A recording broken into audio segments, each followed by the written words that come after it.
प्रिय भक्तगण, आज हम आपको एक कथा का श्रवण करा रही हूँ जो सुनने मात्र से आपके जीवन में सुख, संपत्ति और धन की वर्षा होगी।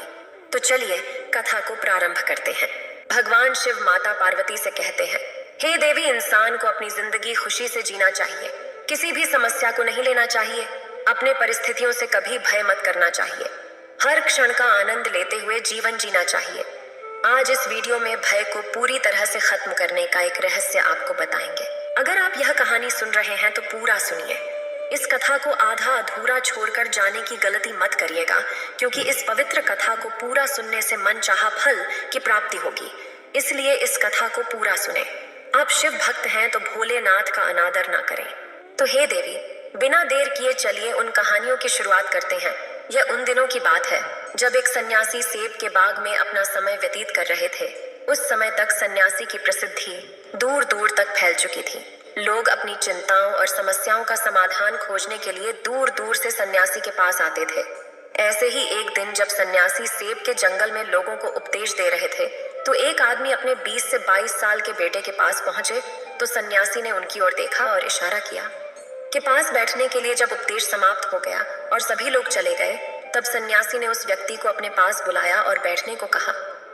चारों ओर हरियाली थी, मौसम सुहाना था, तरह तरह के पक्षियों की आवाजें गूंज रही थी। ऐसा नजारा देखकर उस व्यक्ति को अंदर से बहुत शांति महसूस हो रही थी। इसके बाद सन्यासी ने उस व्यक्ति से आने का कारण पूछा। इस पर वह व्यक्ति बोला, हे महात्मा, मैं अपने बेटे को आपसे मिलवाने के लिए 2 दिन की लंबी यात्रा कर आया हूँ। ये मेरा इकलौता बेटा है और वह वक्त थका रहता है। ऐसा लगता है कि इसमें जान ही नहीं है। इसका स्वभाव भी काफी चिड़चिड़ा हो गया है। अगर हम इसे कुछ भी कहें तो यह हमारी छोटी छोटी बातों पर गुस्सा हो जाता। इसकी देखने की क्षमता भी उम्र से पहले ही कमजोर हो गई है और उसके बाल भी सफेद हो रहे हैं। इतनी कम उम्र में बूढ़ा दिखने लगा है। मैं समझ नहीं पा रहा हूँ कि उसके साथ क्या हो रहा है। हे सन्यासी, मुझे अपने बेटे की बहुत चिंता हो रही है। मैं अपने बेटे को डॉक्टर के पास ले गया तो उन्होंने कुछ दवा दी और कहा, बेटा कम तनाव लो। वह अपने दिमाग पर बहुत अधिक तनाव लेता है, इसीलिए उसकी यह हालत है। लेकिन उनके बहुत समझाने के बाद भी मुझे तनाव का मतलब समझ नहीं आया। मुझे नहीं पता कि तनाव क्या है, इसका कारण क्या है और इसे कैसे दूर किया जाए मेरे बेटे के मन की। लेकिन सबसे पहले मुझे यह समझना होगा कि तनाव क्या है, इसलिए मैं आपके पास आया है। सन्यासी, कृपया मेरी समस्या का समाधान करें। यह सुनकर सन्यासी ने उनके बेटे को बहुत ध्यान से देखा। उसके चेहरे को देखा, उसकी आंखों को देखा, फिर उसके हाथों की नाड़ी भी जांची।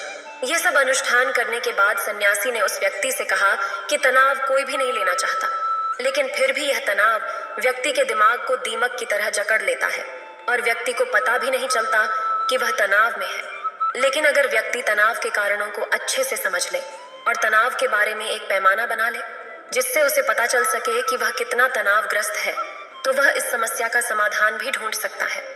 सबसे पहले यह समझ ले कि तनाव क्या है।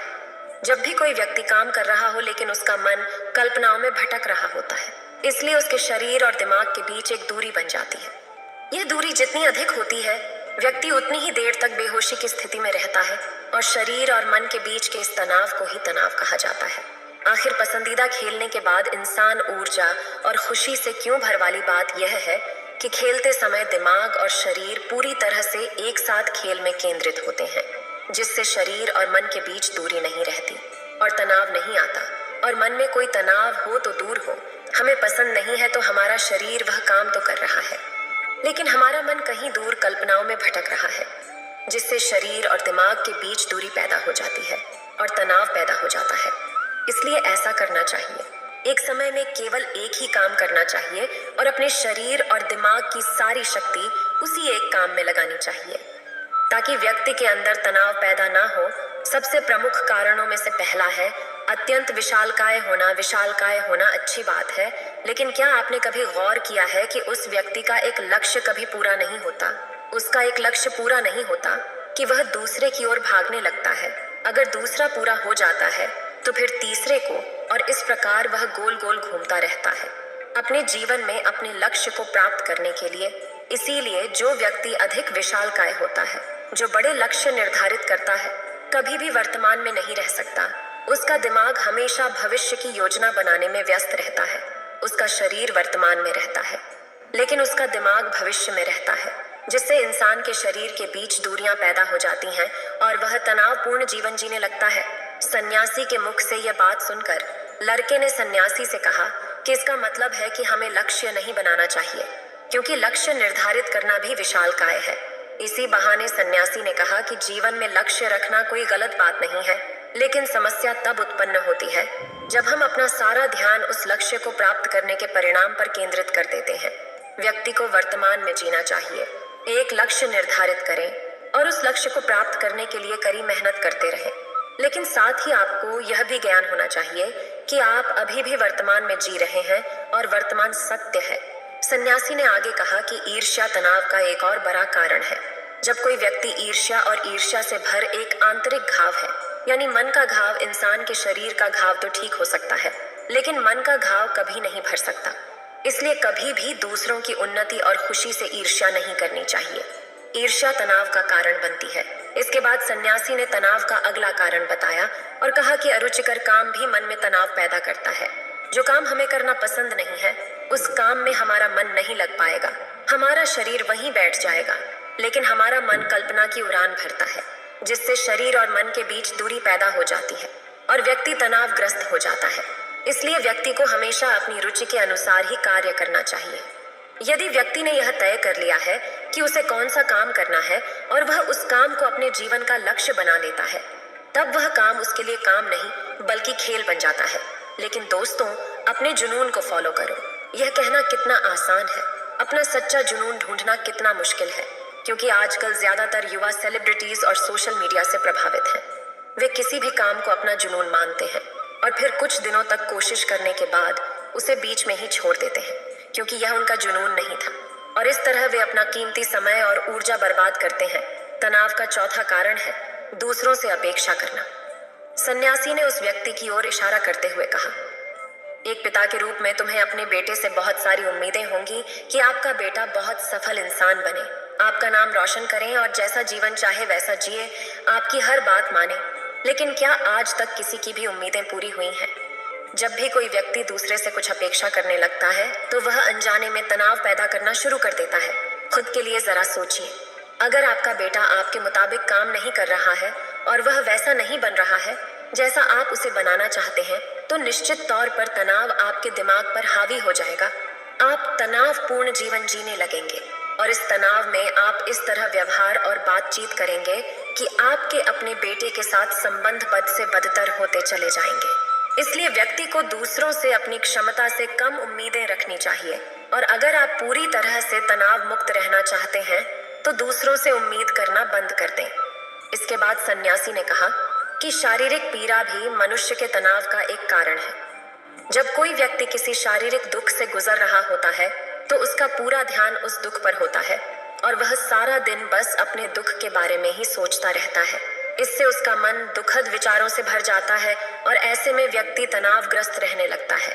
इस बात पर वह व्यक्ति बोला कि हे त्यागी, शारीरिक पीड़ा किसी भी व्यक्ति को हो सकती है, तो क्या वह व्यक्ति जीवन भर तनाव में रहेगा? इसका उत्तर देते हुए त्यागी ने कहा कि मनुष्य को यह समझना चाहिए कि हमारा जीवन दुख का आधार है। जैसे जैसे हमारा जीवन चलता है, बीमारियां आती हैं और फिर अंत में मौत आती है। इसलिए बीमारियां मानव जीवन का अभिन्न अंग है, इससे कोई नहीं बच सकता। यह बस किसी के जीवन में समय से पहले आता है और किसी के बाद आता है, लेकिन सभी के पास आता है। जब मानव मस्तिष्क इस बात को अच्छी तरह से समझ जाएगा, तो उसे अपनी बीमारी के बारे में सोचकर ज्यादा तनाव नहीं लेना चाहिए, क्योंकि यह हमारे जीवन का अभिन्न अंग है और इसके लिए शारीरिक व्यायाम का अभ्यास करते रहना चाहिए और स्वस्थ जीवन शैली को भी अपने जीवन में जगह देनी चाहिए, जिससे उनका शरीर लंबे समय तक स्वस्थ रहकर ठीक से काम कर सके। तनाव का एक अगला कारण है कि कुछ लोगों को अपनी योजनाओं को समझने के लिए समय नहीं मिलता। कुछ लोगों के मन में यह विचार घर कर जाता है कि वे बिना सोचे समझे काम शुरू कर देते हैं, और जब उन्हें उस काम में असफलता मिलती है तो वे तनाव से भर जाते हैं, क्योंकि उन्होंने काम को शुरू करने से पहले उसके बारे में पूरी जानकारी इकट्ठा नहीं की थी। किसी भी कार्य को शुरू करने से पहले व्यक्ति को उसके अच्छे और बुरे परिणामों के बारे में ठीक से विचार कर लेना चाहिए। व्यक्ति को यह भी अच्छे से सोचना चाहिए कि यदि यह योजना सफल नहीं हुई तो इसके बाद मैं क्या करूंगा। इसलिए व्यक्ति को अपनी योजनाओं को समझने के लिए पूरा समय देना चाहिए, ताकि बाद में वही योजना तनाव पैदा ना कर दे।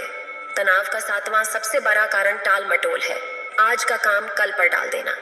आपने यह कहावत तो सुनी ही होगी कि आलस्य मनुष्य का सबसे बड़ा दुश्मन है। मनुष्य अपने आलस्य के कारण आज के काम को कल पर टाल देता है और फिर टालना उसकी आदत बन जाती है।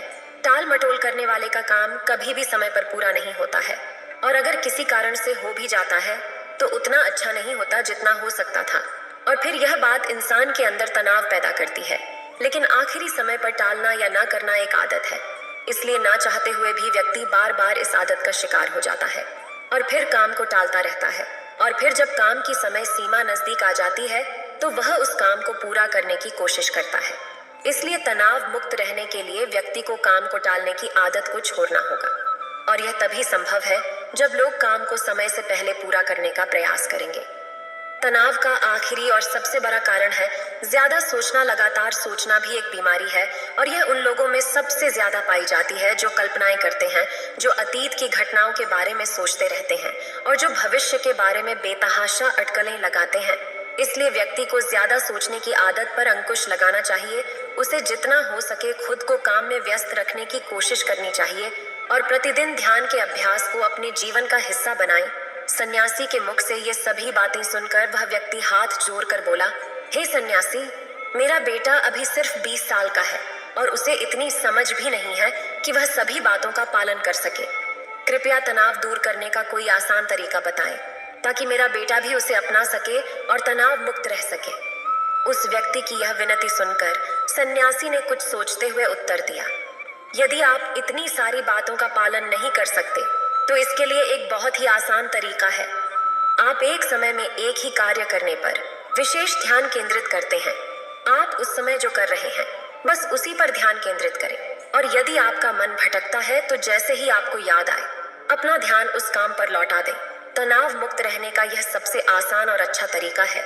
जब आप खाएं तो केवल खाएं, उसके स्वाद का आनंद लें, उसे महसूस करें। जब आप चलें तो अपना ध्यान केवल चलने पर केंद्रित करें। इससे आपका दिमाग और शरीर दोनों एक ही जगह पर केंद्रित रहेंगे। दोनों के बीच कोई दूरी नहीं रहेगी, जो तनाव का मुख्य कारण है। आज की युवा पीढ़ी एक ही समय में 3 कार्य करने की आदी हो गई है, जैसे फोन पर बात करते हुए गाड़ी चलाना, खाना खाते समय टीवी देखना या फोन का इस्तेमाल करना। और फिर उनकी शिकायत रहती है कि मैं तनाव में रहता हूँ, मेरा मन बेचैन रहता है, मैं चिड़चिड़ा हो गया हूँ। जब कोई व्यक्ति एक समय में 3 कार्य करता है तो यह स्वाभाविक है तनाव उत्पन्न होना, क्योंकि दिमाग एक समय में एक ही कार्य पूरे ध्यान से कर सकता है। कभी भी एक ही समय में 2 चीजों पर पूरा ध्यान केंद्रित नहीं कर पाता। इसलिए जहां तक हो सके एक समय में एक ही कार्य को पूरे ध्यान से करने की कोशिश करें। फिर भगवान शिव कहते हैं, इस कहानी से बहुत कुछ सीखने को मिला होगा। फिर भगवान शिव कहते हैं, इस कहानी से बहुत कुछ सीखने को मिला होगा। अब चलिए हमारे दूसरे कहानी की शुरुआत करते हैं। दूसरी कहानी चिंता में खुद को बर्बाद मत करो। एक बार एक व्यक्ति सन्यासी के आश्रम में रहने आया। फिर वह व्यक्ति उपदेश स्थल के बाद वह सन्यासी के पास जाता है और कहता है, हे महात्मा, मेरे मन में कुछ प्रश्न उठ रहे हैं, मैं उनका उत्तर जानने के लिए यहाँ आया हूँ। फिर सन्यासी ने कहा, पूछो, आपका प्रश्न क्या है? उस व्यक्ति ने कहा, महात्मा, मैं अपने जीवन से बिल्कुल भी खुश नहीं हूँ। दुख और परेशानियों का पहाड़ ने मेरे जीवन को नर्क बना दिया है। मेरे जीवन में कुछ भी ठीक नहीं चल रहा है। मैं जानना चाहता हूँ कि मेरे साथ यह सब क्यों हो रहा है, मैं इतना बदकिस्मत क्यों हूँ? फिर सन्यासी ने कहा, सबसे पहले तो मुझे बताओ कि इसका कारण क्या है। तुम्हारे दुख के लिए वे कौन सी बातें हैं जिनके कारण तुम इतने परेशान और चिंतित हो गए? फिर सन्यासी के प्रश्न पर कुछ देर सोचने के बाद उस व्यक्ति ने फिर कहा, यह कैसा प्रश्न है? मैंने आपसे एक प्रश्न पूछा और आप उत्तर देने के बजाय पूछ रहे हैं। फिर सन्यासी उस व्यक्ति की बात सुनकर मुस्कुराए। यदि तुम अपने दुख का कारण नहीं जानते हो तो तुम मुझसे यह उम्मीद कैसे कर सकते हो कि मैं तुम्हारे दुख का कारण जान पाऊंगा? फिर वह व्यक्ति ने कहा, महात्मा, लेकिन लोग कहते हैं कि आप ईश्वर हैं, आप सब कुछ जानते हैं, आप लोगों के मन को पढ़ते हैं, तब आपको तो मेरे दुख के कारण पता चल जाएगा। सन्यासी हल्के से मुस्कुराए और गंभीर स्वर में बोले, तुम यह सोचकर गलती कर रहे हो कि कोई आएगा और तुम्हें तुम्हारी सभी समस्याओं से बाहर निकाल देगा, लेकिन ऐसा कभी नहीं होगा। केवल तुम ही हो जो तुम्हें तुम्हारी परेशानियों से बचा सकते हो। महसूस करें कि आपने आत्मज्ञान प्राप्त कर लिया है तो आप अपनी समस्या का समाधान कर सकते हैं। मैं भी आपके जैसा हूँ। फर्क सिर्फ इतना है कि सब कुछ साफ है। जिस दिन आपके जीवन की सभी समस्याएं दूर हो जाएंगी, उसी दिन से आपकी भी समस्या के लिए सन्यासी के पास की जरूरत नहीं पड़ेगी। सन्यासी ने उस व्यक्ति से पूछा, क्या तुमने कभी किसी फूल को ध्यान से देखा है? यह सुनकर वह व्यक्ति आश्चर्यचकित हो गया और बोला, महात्मा, फूल तो एक साधारण सी चीज है, इसे तो सभी ने देखा है। फिर सन्यासी ने कहा, फूल एक कली है। सुबह अंधेरा होता है, दिन के उजाले में फूल बन जाता है, शाम को मुरझा जाता है। यदि फूल केवल इसी बात की चिंता करता है तो शाम तक उसे मुरझाकर गिरना ही पड़ता है, वह कभी खिल नहीं पाएगा। इस तरह अगर आप केवल अपने दुखों के बारे में ही सोच तो आप कभी आनंदित नहीं रह पाएंगे। इसलिए मैं आपको बताना चाहता हूँ कि आपके जीवन में अभी भी बहुत सी चीजें हैं जिनके बारे में अगर आप बारीकी से देखें तो आप अभी भी आनंदित हो सकते हैं। आप उनके बारे में सोचकर मुस्कुरा सकते हैं, आप अंदर से आनंदित हो सकते हैं। आप अपने जीवन की कमजोरी के बजाय अपने जीवन के उत्कृष्टता पर ध्यान केंद्रित करें। लेकिन जीवन में आनंद चाहते हैं तो आपको इस शाश्वत नियम का पालन करना होगा, अच्छे पर ध्यान देना होगा और जीवन में सकारात्मक चीजें। मैं तुम्हें सिर्फ रास्ता दिखा सकता हूँ, मैं तुम्हें दिखा सकता हूँ कि उस रास्ते पर कैसे चलना है, लेकिन तुम्हें उस रास्ते पर चलना होगा। सन्यासी के ऐसे शब्द सुनकर वह व्यक्ति कुछ देर तक जाता है, लेकिन इसके विपरीत जब हम कुछ ऐसा करते हैं जो शांत बैठा रहा, फिर उसने कुछ सोचा और कहा, लेकिन महात्मा, मैं चलता हूँ, एक बात समझ नहीं आ रही, क्या मेरा पूरा जीवन एक ही तरीके से हल हो सकता है? फिर सन्यासी ने बहुत धीरे से उत्तर देना शुरू किया, मान लीजिए कि कोई भविष्यवक्ता आपको बताता है कि आज शाम तक आपकी मृत्यु निश्चित है। जानकर आपको उन बातों की चिंता होगी जिनके बारे में आप अब भी चिंता कर रहे थे। आपको याद भी नहीं होगा कि किस तरह की परेशानियां हैं और किस बात की चिंता कर रहे हैं। आप उस वक्त सिर्फ उस हकीकत के बारे में सोच रहे होंगे जिसे लोग मौत कहते हैं। अचानक आपको एहसास होगा कि जिन छोटी छोटी चीजों को आप उसकी सबसे बड़ी परेशानियां कहते थे, वह कुछ भी नहीं। अचानक आपको लगेगा कि चिंता करना बेकार है, आज शाम तक मैं दुनिया छोड़ने वाला हूँ, और आप पाएंगे कि आपके पूरे जीवन के वे क्षण व्यर्थ हो गए जो आपने चिंता, ईर्ष्या और व्यर्थ कष्ट में बिताए होंगे। लोग बोलते तो हैं, लेकिन अंदर से कभी स्वीकार नहीं करते कि एक दिन उन्हें भी इस दुनिया से जाना है। उनकी इच्छाएं इतनी प्रबल होती हैं कि वे खुद को अमर मानते हैं। सुख और दुख दोनों ही स्थायी नहीं है, यह हमारे कार्यों और विचारों से निर्मित होते हैं। वह व्यक्ति जो सन्यासी की बातें सुन रहा था, टोकते हुए बोला, तो आपके कहने का मतलब यह है कि मैं हमेशा सोचता हूँ कि मैं मरने वाला हूँ। क्या यह सोच मेरी सभी समस्याओं का समाधान कर देगी? नहीं, ऐसा कभी मत सोचिए। आपको बस यह स्वीकार करना होगा कि दुनिया में मेरी उपस्थिति अनिश्चित है। मैं जब तक यहाँ हूँ एक खुशहाल जीवन जीऊंगा। आपके जीवन में जो भी अच्छी चीजें हो रही हैं, उनके साथ जिएं। वह तुम्हें आंतरिक खुशी और शांति देगी। अपना दिमाग ठीक करो और धीरे धीरे तुम्हारे जीवन की सभी समस्याएं समाप्त हो जाएंगी। व्यक्ति के जीवन के अधिकतर इच्छा से ही उत्पन्न होते हैं, इसलिए आप अपने मन पर नियंत्रण रखें। यदि आप अपने मन का इलाज एक बच्चे के मन की तरह कर सकते हैं तो आपको आंतरिक शांति महसूस होगी। उस व्यक्ति जाता है तो उसका मन अंदर ही अंदर सरने लगता है। ईर्ष्या ने कहा कि आपने मन को नियंत्रित करने की बात कही, आप चंचल मन को कैसे नियंत्रित कर सकते हैं? फिर सन्यासी ने कहा कि सबसे पहले तुम्हें सुख और दुख के बीच अंतर समझना होगा। आपको सबसे पहले यह जानना होगा कि आपके लिए दुख और सुख का क्या मतलब है। इसके बाद अभ्यास के द्वारा अपने मन को इस प्रकार तैयार करना है कि आप ना तो खुशी के मौके पर ज्यादा खुश हो और ना ही दुखी होने पर ज्यादा दुखी हो। आपको खुद को पूरी तरह से मध्य में रखने का प्रयास करना होगा, जिसे मैं मध्यम मार्ग कहता हूँ। यदि आप अपने जीवन में गहराई से उतरेंगे और यह पता लगाने का प्रयास करेंगे कि क्या चीज आपको खुश करती है और क्यों, तो अंत में आपको केवल एक ही उत्तर मिलेगा कि आप सभी दुखों का कारण है आपकी इच्छा, आसक्ति, इच्छा। यह सब आपके मन द्वारा निर्मित है। इसलिए यदि आप अपने मन पर नियंत्रण कर लेंगे तो आपके सभी दुख समाप्त हो जाएंगे। फिर सन्यासी ने उस व्यक्ति से कहा कि यदि आप एक और छोटा सा काम करेंगे तो आप देखेंगे कि आपके जीवन के सभी दुख हमेशा के लिए समाप्त हो जाएंगे। सन्यासी के मुख से ऐसे वचन सुनकर वह व्यक्ति उत्तेजित हो गया और बोला, मुझे उसके लिए क्या करना होगा? सन्यासी के मुख से ऐसे शब्द सुनकर वह व्यक्ति उत्तेजित हो गया और बोला, मुझे उसके लिए क्या करना होगा? फिर सन्यासी ने कहा कि तुम अगले 2 दिनों तक किसी से बात नहीं करोगे और कागज लेकर एकांत स्थान पर बैठ गए। आपको वहां बैठकर उन दुखों के बारे में सोचना और लिखना है जो आपकी परीक्षा ले रहे हैं, और उनका कारण भी लिखना है। और दूसरे पेज पर आपको थोड़ी सी खुशी लिखनी है और यह भी लिखना है कि आपको यह खुशी क्यों है। जल्दबाजी करने की कोई जरूरत नहीं है, आपके पास बहुत समय है। आप शांति से विचार कर सकते हैं। उस व्यक्ति ने सन्यासी को प्रणाम किया और आश्रम के कोने में बैठ गया। 2 दिन बाद वह कुछ लेकर सन्यासी के पास वापस आया। उसके हाथ में कागजात। उसे देखकर सन्यासी ने कहा, सबसे पहले तुम कागज से अपना दुख पढ़कर सुनाओ। व्यक्ति ने सबसे पहले अखबार पढ़ना शुरू किया। मेरे परिवार के सदस्य अमीर हैं, लेकिन मैं गरीब हूँ और काम करता हूँ। मैं अपने काम में अमीर नहीं हूँ और मैं अपने काम में सहज हूँ और मेरी तुलना दूसरों से की जाती है। व्यक्ति ने आगे पढ़ना शुरू किया। दूसरा, मेरे पड़ोस में बहुत से लोगों ने बचत की है, लेकिन मेरे पास बचत के नाम पर कुछ भी नहीं है। इसका पहला कारण ये है कि मैं काम कम जानता हूँ, लेकिन खर्च बहुत करता हूँ। आज मेरे पास बचत के नाम पर कुछ भी नहीं है। मेरी पत्नी काफी समय से बीमार है और उसकी बीमारी का कारण मैं ही। मेरी लापरवाही के कारण मैं उसे कभी किसी डॉक्टर के पास नहीं ले गया। मैंने इसे भाग्य पर छोड़ दिया। शायद यह मेरी अपमानजनक इच्छा थी कि अगर मैं बीमारी से मर जाऊं तो मैं एक खूबसूरत महिला से शादी करूंगा। चौथा, मैं मन में फ्री पैसे पाने के बारे में सोचता रहता हूँ, परंतु योजना पूरी नहीं होती। मैं दुख के सागर में डूब जाता हूँ। फिर यह दुख मुझसे सहन नहीं होता और इसका कारण मैं ही हूँ से जीता हूँ, लेकिन ऐसा करने में सक्षम नहीं होने पर देखता रहता हूँ। सन्यासी, ये मेरे जीवन के सबसे बड़े दुख हैं और गहराई से सोचने के बाद मैंने पाया कि कई उनमें से मेरे कार्यों और मेरे विचारों के कारण हुआ। यह सुनने के बाद आपने मुझे खुशी का पेपर पढ़कर सुनाया।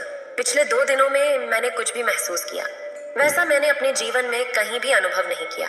पिछले 2 दिनों में मुझे एहसास हुआ कि वास्तविक शांति और आनंद कितना महान है और मैं इसका अनुभव करके बहुत खुश हूँ। मेरी खुशी के कारणों की सूची बहुत लंबी है। इसे पढ़ने और समझने में बहुत समय लगेगा। उस व्यक्ति के मुंह से ऐसी बातें सुनकर वह व्यक्ति मुस्कुराया और बोला, सिर्फ आपके लिए ही नहीं बल्कि हम सभी के लिए कारण एक ही है। वह व्यक्ति अपना बहुत सारा समय बर्बाद करता है। आप दुख का कारण ढूंढने में लगे हैं।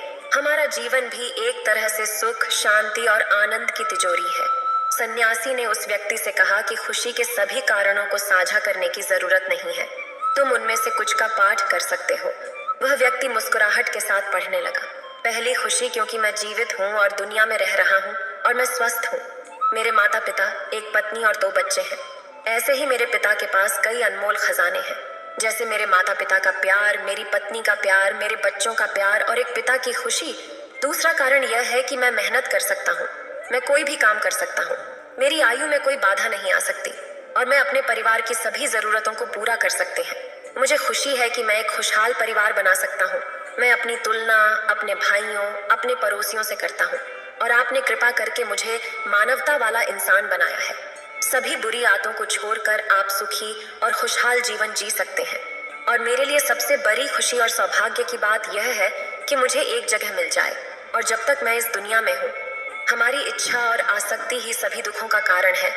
मैं खुद को जानने की पूरी कोशिश करूंगा और मैंने कभी नहीं किया। अब मैं अपने परिवार के पास रह सकते हैं। जीवन कहने के लिए बहुत छोटा है और इस जीवन में मैं चिंताओं और दुखों को खुद पर हावी नहीं होने देंगे। शांति से बैठकर उस दुख का कारण जानने का प्रयास करेंगे। इस तरह मैं मानसिक शांति और कभी ना खत्म होने वाली खुशी पा सकते हैं। फिर भगवान शिव कहते हैं, तो अब चलिए हे देवी, तीसरी कहानी की शुरुआत करते हैं। एक बार की बात है, राजा चंद्रसेन के राज्य में एक कंजूस सेठ रहता था। उसके पास धन की कोई कमी ना थी, पर एक पैसा भी जेब से निकालते समय उसकी नानी मर जाती थी। एक बार उसके कुछ मित्रों ने हंसी हंसी में एक कलाकार से अपना चित्र बनवाने के लिए उसे राजी कर लिया। उसके सामने वह मान तो गया, पर जब चित्रकार उसका चित्र बनाकर लाया तो सेठ की हिम्मत ना पड़ी कि चित्र के मूल्य के रूप में चित्रकार को 100 स्वर्ण मुद्राएं दे दें। वह सेठ भी एक तरह का कलाकार ही था। चित्रकार को आया देखकर सेठ अंदर गया और कुछ ही क्षणों में अपना चेहरा बदल कर बाहर आया। उसने चित्रकार से कहा, तुम्हारा चित्र जरा भी ठीक नहीं बन पड़ा। तुम ही बताओ, क्या यह चेहरा मेरे चेहरे से जरा भी मिलता है? चित्रकार ने देखा, सचमुच चित्र सेठ के चेहरे से जरा भी नहीं मिलता था। तभी सेठ बोला, जब तुम ऐसा चित्र बनाकर लाओगे जो ठीक मेरी शक्ल से मिलेगा, तभी मैं उसे खरीदूंगा। दूसरे दिन चित्रकार एक और चित्र बनाकर लाया जो हुबहू सेठ के उस चेहरे से मिलता था जो सेठ ने पहले दिन बना रखा था। इस बार फिर सेठ ने अपना चेहरा बदल लिया और चित्रकार के चित्र में कमी निकालने लगा। चित्रकार बड़ा लज्जित हुआ। उसकी समझ में नहीं आ रहा था कि इस तरह की गलती उसके चित्र में क्यों होती है। अगले दिन वह फिर एक नया चित्र बनाकर ले गया, पर उसके साथ फिर वही हुआ। अब तक उसकी समझ में सेठ की चाल आ चुकी थी। वह जानता था कि यह मक्खी चूस सेठ असल में पैसे नहीं देना चाहता, पर चित्रकार अपनी कई दिनों की मेहनत भी बेकार नहीं जाने देना चाहता था। बहुत सोच विचार कर चित्रकार माधव के पास पहुंचा और अपनी समस्या उनसे कह सुनाई।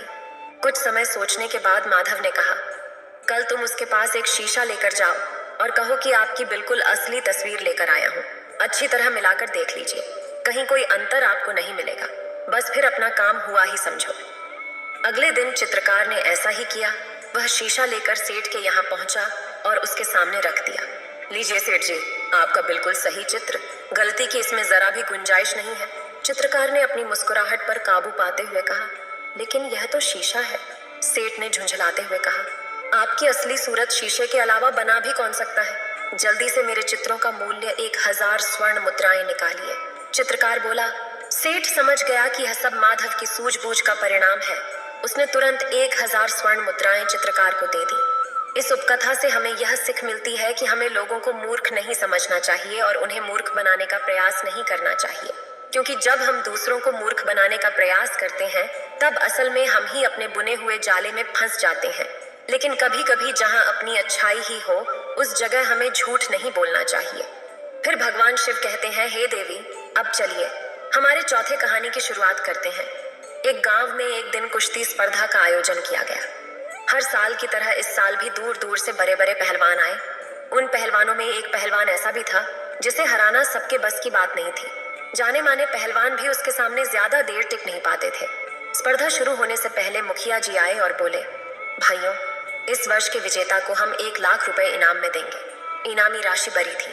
पहलवान और भी जोश में भर गए और मुकाबले के लिए तैयार हो गए। कुश्ती स्पर्धा आरंभ हुई और वही पहलवान सभी को बारी बारी से चित्त करता रहा। जब हट्टे कट्टे पहलवान भी उसके सामने टिक ना पाए तो उसका आत्मविश्वास और भी बढ़ गया और उसने वहां मौजूद दर्शकों को भी चुनौती दे डाली। वो बोला, है कोई माई का लाल जो मेरे सामने खड़े होने की भी हिम्मत करे। वही खरा एक दुबला पतला व्यक्ति यह कुश्ती देख रहा था। पहलवान की चुनौती सुन उसने मैदान में उतरने का निर्णय लिया और पहलवान के सामने जाकर खड़ा हो गया। यह देख वह पहलवान उस पर हंसने लग गया और उसके पास जाकर कहा, तू मुझसे लड़ेगा, होश में तो है ना। तब उस दुबले पतले व्यक्ति ने चतुराई से काम लिया और उस पहलवान के कान में कहा, अरे पहलवान जी, मैं कहाँ आपके सामने टिक पाऊंगा। आप ये कुश्ती हार जाओ, मैं आपको इनाम के सारे धन तो दूंगा ही और साथ में 3 लाख रुपए और दूंगा। आप कल मेरे घर आकर ले जाना। आपका क्या है? सब जानते हैं कि आप कितने महान हैं। एक बार हारने से आपकी ख्याति कम थोड़ी हो जाएगी। कुश्ती शुरू होती है। पहलवान कुछ देर लड़ने का नाटक करता है और फिर हार जाता है। यह देख सभी लोग उसकी खिल्ली उड़ाने लगते हैं और उसे घोर निंदा से गुजरना पड़ता है। अगले दिन वह पहलवान शर्त के पैसे लेने उस दुबले व्यक्ति के घर जाता है और 1 लाख मांगता है। तब वह दुबला व्यक्ति बोलता है, भाई किस बात के पैसे? अरे वही जो तुमने मैं मुझसे देने का वादा किया था। पहलवान आश्चर्य से देखते हुए कहता है। दुबला व्यक्ति हंसते हुए बोला, वह तो मैदान की बात थी जहां तुम अपने दाव पेंच लगा रहे थे। वहां मैंने अपना लगाया, पर इस बार में दाव पेंच तुम पर भारी पड़े और मैं जीत गया। यह कहानी हमें सीख देती है कि थोड़े से धन के लालच में वर्षों के करे परिश्रम से कमाई प्रतिष्ठा भी कुछ ही पलों में मिट्टी में मिल जाती है और धन से भी हाथ धोना पड़ता है। अंततः हमें कभी अपने नैतिक मूल्यों से समझौता नहीं करना चाहिए और किसी भी तरह के भ्रष्टाचार से बचकर रहना चाहिए। फिर भगवान शिव कहते हैं, यह कहानी सुनने से जीवन में अच्छे बदलाव आएंगे। इतना कहकर इस कहानी को समाप्त करते हैं। इस वीडियो को बोलते समय कोई त्रुटि हो तो मैं क्षमा चाहती हूँ। उम्मीद है आप सभी को यह वीडियो अच्छी लगी होगी। अगर आप शिव के सच्चे भक्त हैं तो चैनल को सब्सक्राइब और वीडियो को लाइक करके कमेंट में हर हर महादेव लिख दीजिए।